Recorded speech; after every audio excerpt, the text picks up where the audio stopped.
इतिहास विषय के साथ सरस्वती ग्रुप ऑफ कॉलेज के डिजिटल प्लेटफॉर्म पर आप सबका स्वागत करता हूँ।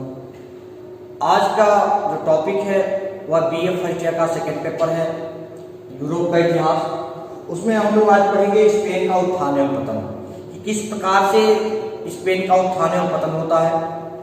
और उसमें हम लोग पढ़ेंगे चार्ल्स पंचम की गृह नीति, यानी जो चार्ल्स पंचम का जो स्पेन का शासक था उसकी गृह नीतियां क्या क्या थी। देखिए, सबसे पहले हम लोग आज जो पढ़ेंगे उसमें चार्ल्स पंचम के विषय पढ़ेंगे, थोड़ा बहुत जानकारी प्राप्त करेंगे। देखिए, चार्ल्स पंचम को यूरोप के इतिहास में सबसे भाग्यशाली शासक कहा जाता है, जो बिना किसी प्रयास के इतने विशाल साम्राज्य का शासक बना। इसके पहले कोई ऐसा शासक नहीं था जिसको इतना विशाल साम्राज्य प्राप्त हुआ था। देखिए 1506 ईस्वी में, देखिए जो 1506 ईस्वी है, इसमें जो नीदरलैंड का शासक था फिलिप द्वितीय, उसकी मृत्यु के पश्चात उसका 6 वर्षीय पुत्र नीदरलैंड का शासक बनता है। यानी चार्ल्स पंचम 6 वर्ष की उम्र में, छोटी सी उम्र में नीदरलैंड का शासक बनता है। और उसमें पूरा नीदरलैंड जो साम्राज्य था वह फिलिप द्वितीय के अधीन था। उसके थोड़े समय पश्चात 1516 ईस्वी में जो उसके नाना थे फर्डिनेंड, जब उसकी मृत्यु आती है तो उसके मृत्यु के पश्चात उनका कोई अन्य पुत्र नहीं था, इसलिए उनका जो पूरा साम्राज्य था, जिसमें स्पेन, नेपल्स, सार्डिनिया और अफ्रीका एवं अमेरिका के जो क्षेत्र थे, यानी जो उपनिवेश थे, इसको प्राप्त हो जाते हैं। यानी 2 विशाल साम्राज्य इसको प्राप्त होते हैं, और इतने विशाल साम्राज्य की देखभाल करने की जिम्मेदारी इसके पास होती है, जबकि इसकी उम्र उतनी नहीं होती है। तो थोड़े समय पश्चात यानी 1519 ईस्वी में जो इसके दादा थे मैक्सिमिलियन, यानी मैक्सिमिलियन का जो निधन हो जाता है, तो उनके निधन के उपरांत भी उनका भी साम्राज्य बहुत विशाल था, जिसमें पूरा ऑस्ट्रिया साम्राज्य था, जिसमें ऑस्ट्रिया, बोहेमिया, हंगरी का जो क्षेत्र था यह इनको प्राप्त होता है। और इस प्रकार से इतने विशाल साम्राज्य कह सकते हैं आप, ऑस्ट्रिया, बोहेमिया, हंगरी, यह जो विशाल साम्राज्य है यह ऑस्ट्रियन साम्राज्य के अंतर्गत आता था।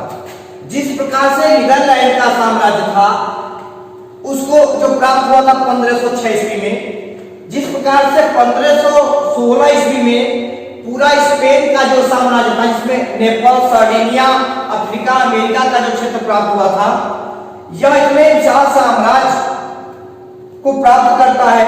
और 1520 इसमें पवित्र रोमन सम्राट का जो चुनाव होता है, इसको पवित्र रोमन सम्राट घोषित किया जाता है। और एक्स्ट्रा सापेल नामक जो स्थान था वहीं पर इसका राज्याभिषेक किया जाता है।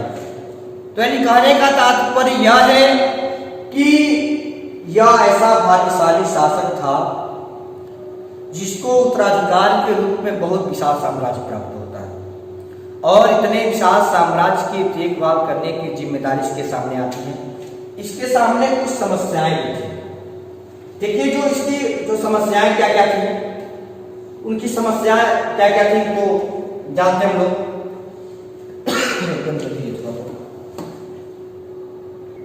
चार्ल्स पंचम की जो गृह नीतियां थी, तो आज हम लोग पढ़ेंगे चार्ल्स पंचम की जो गृह नीति थी वह किस प्रकार से थी। इतने विशाल साम्राज्य की देखभाल करने की जिम्मेदारी थी, लेकिन चार्ल्स पंचम की जो गृह नीतियां थी, लेकिन उसके पहले क्या क्या उसके सामने समस्याएं थी। देखिए, चार्ल्स पंचम के सामने जो सबसे बड़ी समस्या थी वह थी उसका विशाल साम्राज्य, और इतने विशाल साम्राज्य की देखभाल करना, और प्रादेशिक भिन्नताएं जो थी, और धार्मिक सुधार जो आंदोलन चल रहा था, उन आंदोलनों से किस प्रकार से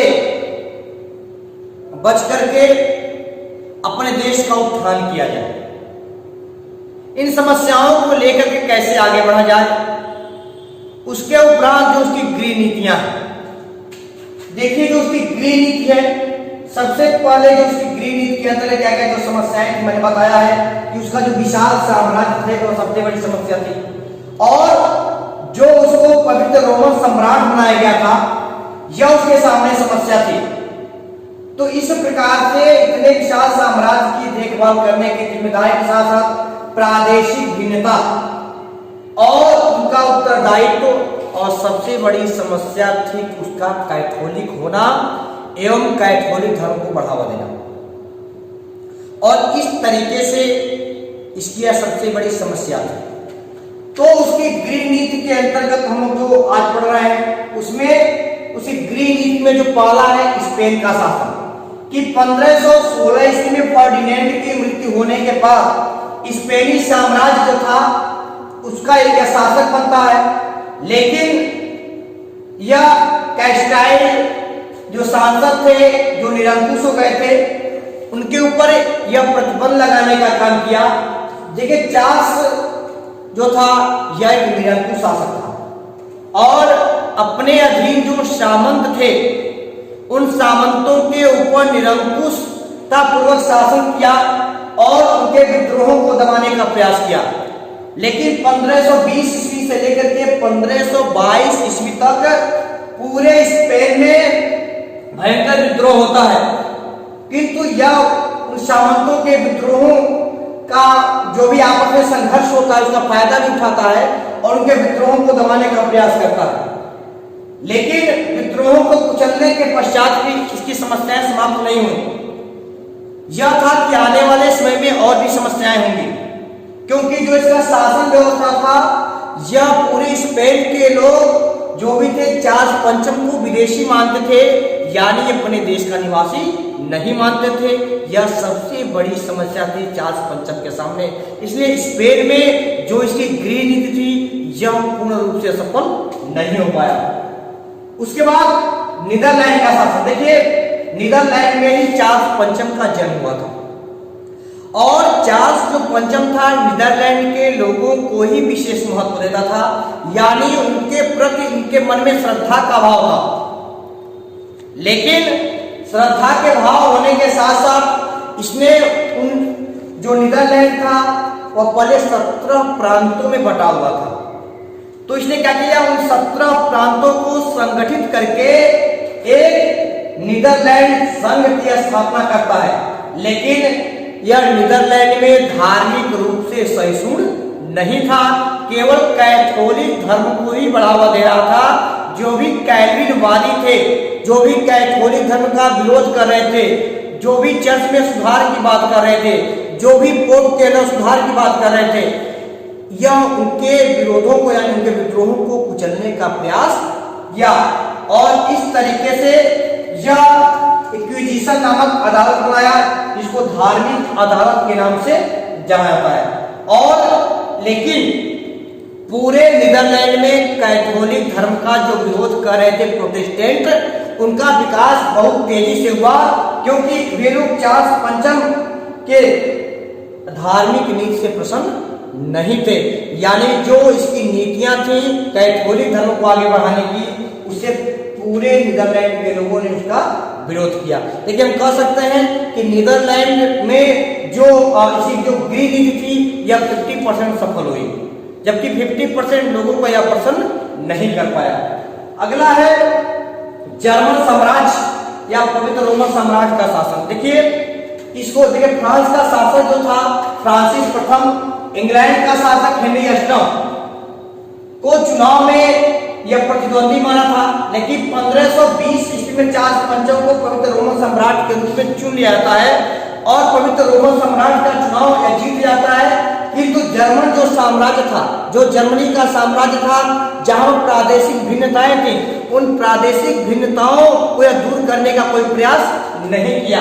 और पूरे जर्मनी का जो आर्थिक नीतियां थी कह सकते हैं कि वह पूर्ण रूप से धीरे धीरे समाप्त होने लगा। यानी आर्थिक दृष्टिकोण से जर्मनी एक शक्तिशाली जो राष्ट्र था पहले धीरे धीरे कमजोर होने लगा। और देखिए चार्ल्स पंचम की जो ग्रीन नीति थी, इसने जर्मनी में राष्ट्रीय एकता स्थापित करने का कोई प्रयास नहीं किया। यानी मार्टिन लूथर का जन्म भी क्या आप जर्मनी में ही हुआ, सभी जानते हैं। और जर्मनी में ही प्रोटेस्टेंट धर्म अपने चरम सीमा पर था, क्योंकि कैथोलिक धर्म के लोगों का शोषण हो रहा था। जो भी जॉब मिल रहे थे, यानी जो भी नौकरियां मिल रही थी, केवल कैथोलिक धर्म के लोगों को ही मिला था, यानी प्रोटेस्टेंटों की स्थिति बहुत दयनीय थी। इस प्रकार से 1555 ईस्वी में लूथर जो संप्रदाय के लोग को मान्यता देनी पड़ी, और इस तरह के 1555 ईस्वी में ऑक्सफोर्ड की संधि होती है। लेकिन कह सकते हैं कि जो इसकी नीतियां थी जर्मन पवित्र रोमन सम्राट के रूप में, वह सफल नहीं हो सका, और यह इसकी गृह नीतियां पूर्ण रूप से असफल हुई। और इसकी असफलता का सबसे बड़ा कारण है कि यह धार्मिक रूप से एक कट्टर शासक था। आज के लिए बस इतना ही, धन्यवाद।